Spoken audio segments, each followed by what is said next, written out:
You know what's fascinating? In a world where we send 500 million tweets per day, Pope Francis is suggesting that we've somehow lost the ability to truly connect with our own hearts. That's such a striking contrast when you put it that way. How did we end up here with all this communication technology, but feeling more disconnected than ever? Well, looking at this encyclical Dilexit Nos, it's really hitting on something profound. The Pope isn't just talking about superficial connections. He's describing the heart as this incredible convergence point where everything that makes us human comes together. Kind of like how we've reduced the heart to emojis and greeting cards, while forgetting its deeper significance in spiritual traditions? Exactly. And you know what's really interesting?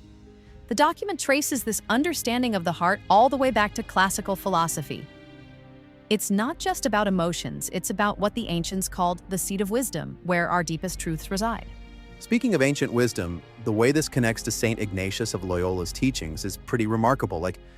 This isn't just theoretical stuff. Oh my gosh, yes. And that reminds me of something fascinating in the text about these colloquies that Father Juan Alfonso de Polanco describes.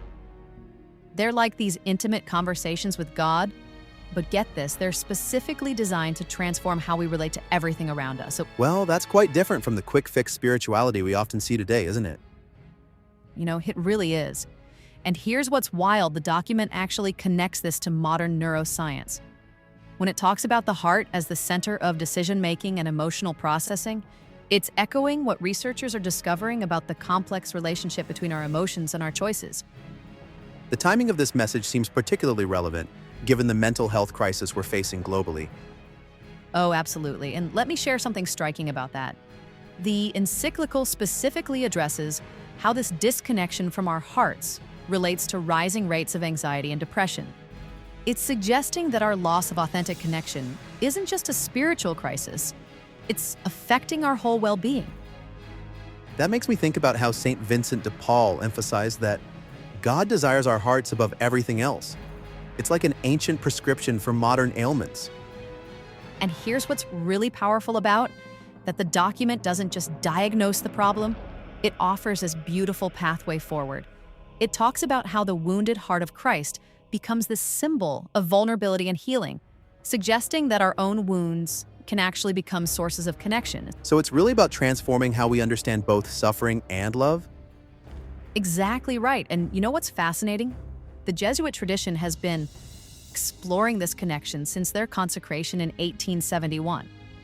They've been saying all along that this heart-centered approach to spirituality naturally leads to social action and community building.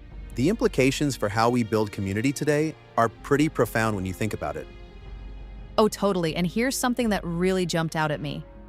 The document specifically talks about how this understanding of the heart could transform our approach to everything from education to healthcare. It's suggesting that when we reconnect with this deeper understanding of human nature, it changes how we structure our entire society. Looking at where we are now with artificial intelligence and digital relationships, this message seems more urgent than ever. You know what? That's exactly what makes this so timely.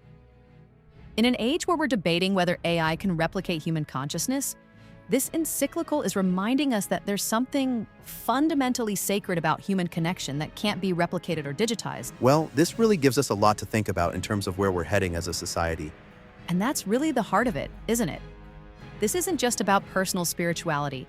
It's about reimagining how we might build a world that actually nurtures genuine human connection. In the end, maybe that's what we're all really hungry for.